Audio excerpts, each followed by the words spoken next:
From Cherry Hill Publishing, Big Hot Kisses, Tawdry Tales of Lust and Passion, by J. Hunter Todd, and read by yours truly, Ed Asner.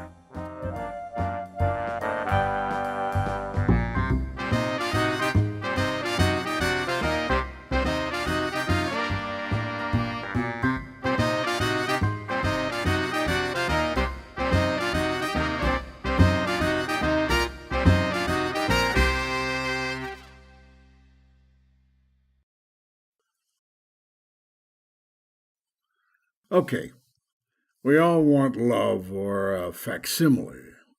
Walks into purple sunsets, holding hands in dark movies, maybe a charming cottage, cute kid, 2 cars, a dog, preferably near a beach, with low humidity. Sounds great if you want it, and if you're lucky enough to find your soulmate. But things don't always work out as planned, because people change, lose jobs, interest, themselves, get tired, sick, and even die. Everyone has lost a love, ending a relationship, been badly hurt or hurt somebody else. As the song goes, can't forget, won't regret what I did for love. But at what price? God, what we do for love. Cross continents, oceans, rearrange our body parts and faces, leave families, lose empires, deceive our friends, and some even kill or take their own lives in its name.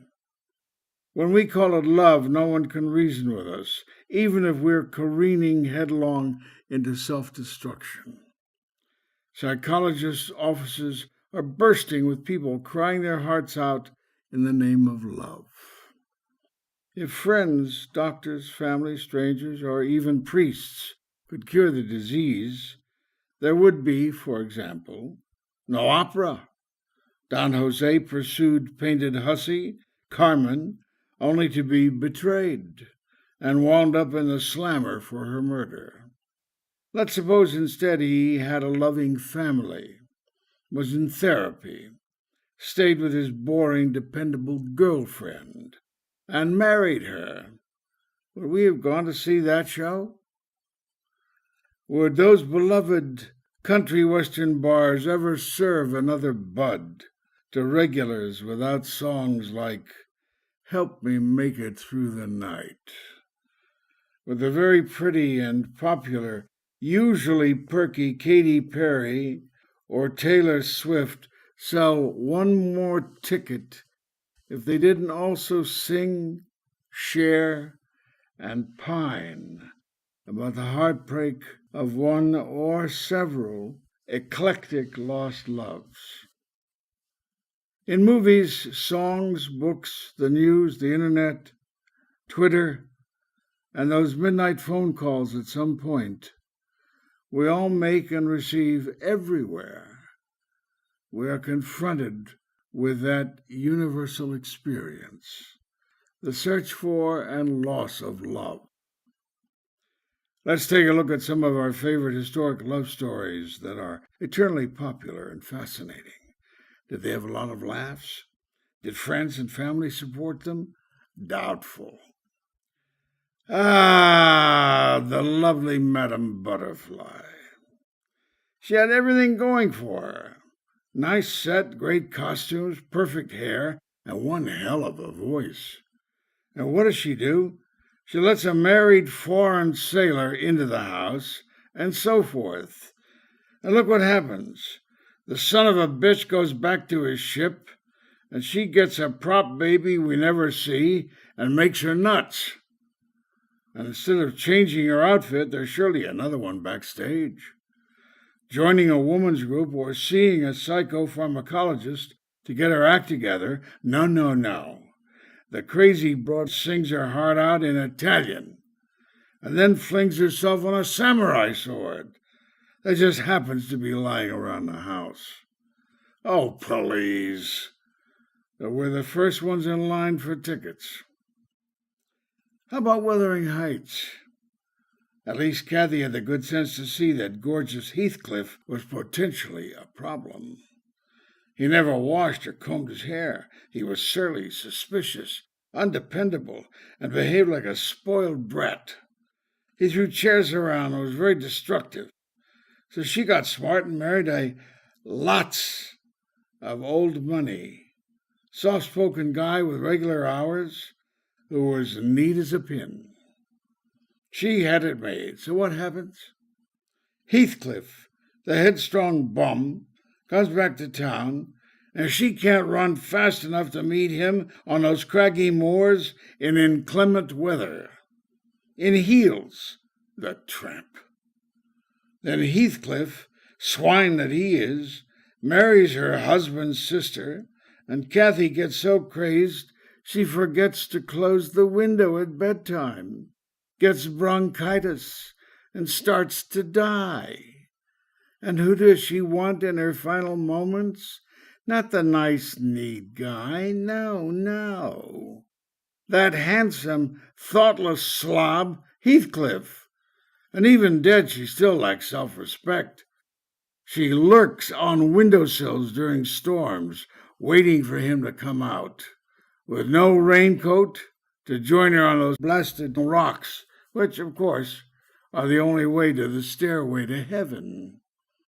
Now there's a suburban couple for you, and we love it. What about those madly in love kids, Romeo and Juliet? Everybody wants to keep them apart. They even kill themselves. And why, when Romeo finds unbalanced Juliet pretending to be dead, does he knock himself off too? God! He was what, 16 or so? Cute, smart, great body, hot kisser. If only he had his stuff together. He would have picked himself up and said, screw this, I'm history. Gone to the club, taken a Pilates class, a sauna, a long cold shower, and hit the nearest singles bar for some real action. But no, he bought it, and we buy it. And then there's Snow White, or Cinderella. So she marries a prince. We know her history, but what was his? Yeah, did he have real money? Castles are expensive and drafty. Yeah. Did he have decent heating system to keep her and possible offspring toasty? What'd they talk about? Drawbridges? Moat flooding? Rights of serfs? And what about their sex lives? In both stories, we only saw a kiss. Did he even know where her G-spot was? Not likely. You know royalty. When they don't get it from the little woman, they're downstairs in the catacombs buggering the butler. Let's face it, instead of auditioning for the Bachelorette, the most this Cinderella could expect was new glass slippers every year, Social Security, tenuous Medicare, and a possible invitation from her jealous, wicked sisters to their initiation into Scientology. And how about Snow White's friends? What prince, eh? What prince would invite 7 tiny, old, horny guys over for dinner? This one. And Snow White cooked such an amazing gourmet meal, and the 7 small guests so wildly raved, far and wide, all over the kingdom, that she quickly got her own show on the Food Network. Who knew?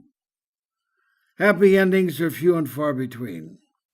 So cut the whining, get off your knees, stop scrubbing the floor, and go to the ball.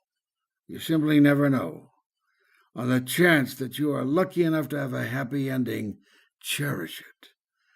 A lot. We adore you for having it. However, don't get smug. Someone is around every corner, willing to snatch it away in a heartbeat.